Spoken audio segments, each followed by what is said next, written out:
Hello student, कैसे हैं आप सब। एक बार पुनः सी कोचिंग क्लासेस पर स्वागत है। उम्मीद करता हूं आप सब अच्छे होंगे, मस्त होंगे, बेहतर होंगे, आपकी पढ़ाई बेहतर चलेगी। बच्चों, आप किसी भी क्लास में 9th 10th 11th या 12th सभी के लिए महत्वपूर्ण है। हिंदी में ये आपके हिंदी व्याकरण में पूछा जाता है। महाकाव्य किसे कहते हैं, इसकी विशेषताएं, या खंड काव्य किसे कहते हैं, इसकी विशेषताएं। साथ में कभी कभी क्वेश्चन पूछा जाता है खंड काव्य और महाकाव्य में अंतर।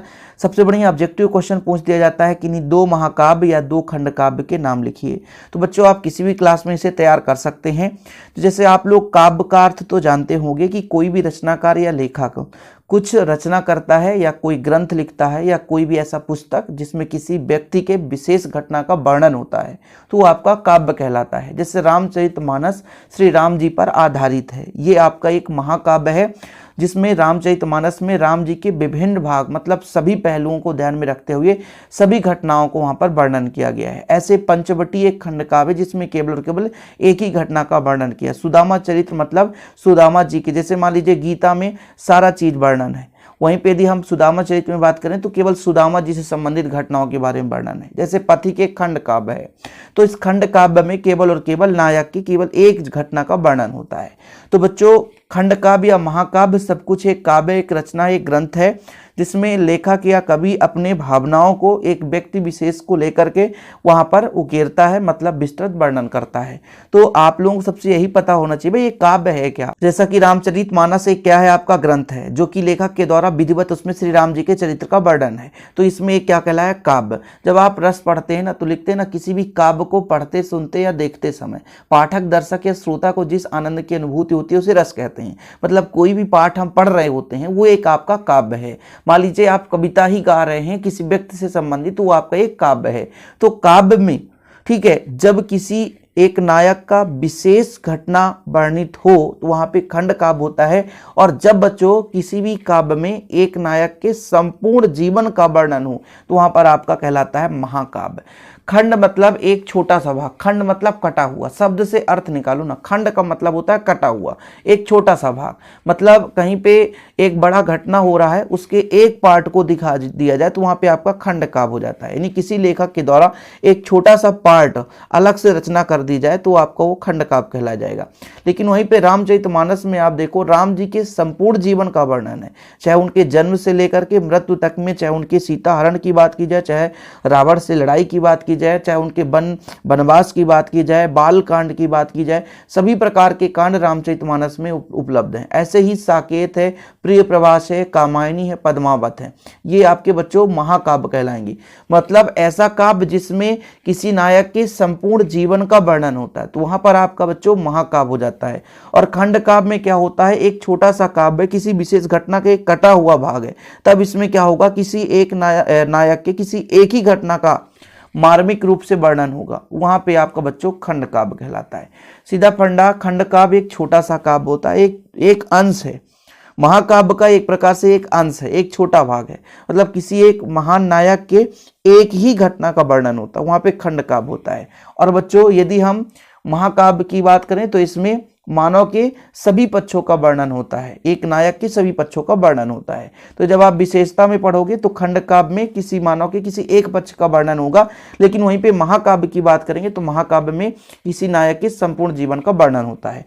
सबसे पहले आप लोगों को दो यहाँ पर उदाहरण लिखना है। खंड काव्य के 2 उदाहरण लिख लो, पंचवटी सुदामा चरित्र, और महाकाव्य के रामचरितमानस, कामायनी, साकेत, प्रिय प्रवास। तो ये कई सारे हैं, तो 2 आप लोग लिखें। खंड काव्य का बच्चों 2 उदाहरण पूछा जाता है, तो पंचवटी सुदामा चरित्र, महाकाव्य में रामचरितमानस और कामायनी।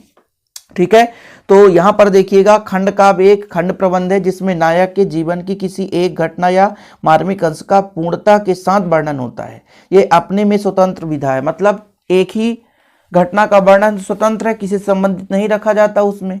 लेकिन जब रामायण को आप समझना चाहते हैं तो रामचरितमानस में जब राम की कथाओं का आप श्रवण करते हैं तो उनके सभी घटनाओं का अध्ययन करते हैं, तभी जान पाएंगे कि क्यों हुआ रावण और राम के बीच में लड़ाई, रावण का अंत क्यों हुआ, राम जी विजय क्यों हुए। क्योंकि भाई रावण कम ज्ञानी नहीं था, लेकिन अधर्म ही था, मतलब अधर्म के साथ था, राम जी धर्म के साथ थे। तो ये पूरा घटना आपको यदि राम रावण युद्ध समझना है तो उनके यहाँ से बाल कथा से कहानी शुरू करना पड़ेगा कि सीता जी का हरण हुआ है, इस कारण से ऐसा ऐसा हुआ। सभी घटनाओं तो एक दूसरे से संबंधित रहते हैं, लेकिन खंड काव्य में एक ही वर्णन है, खत्म कहानी, अभी दूसरा चीज समझनी नहीं है, ये चीज होता है। ओके बच्चों, तो ये अपने आप में स्वतंत्र विधा है, इसमें एक ही उद्देश्य पर कथा वस्तु केंद्रित होता है। खंड काव्य की विशेषताएं में, खंड काव्य में मानव के किसी एक पक्ष का चित्रण होता है, अपने आप में स्वतंत्र होता है, वही परिभाषा है, वही विशेषता है।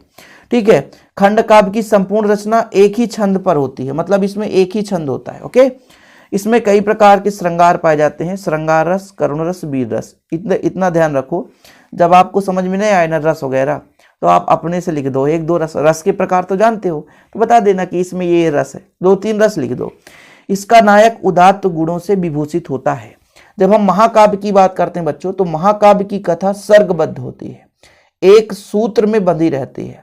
इसमें जीवन के समग्र रूप का वर्णन किया जाता है, मतलब एक के बाद एक घटना क्रमिक रूप से लगा रहेगा। यदि रामचरितमानस में रावण वध पहले लिख दिया जाता और सीता जी का हरण बाद में, फिर वहां पे कहाँ सर्गबद्ध होता, मतलब क्रमिक वर्णन रहना चाहिए। राम जी का जन्म हुआ तो पहले राम जी का जन्म लिखना है, इसके बाद राम जी का विवाह है, नहीं तो पता चला आप वर्णन करते समय राम जी का विवाह पहले लिख दो और राम जी का जन्म बाद में। तो ये एक सर्गबद्ध, एक क्रमिक घटना पर आधारित होता है।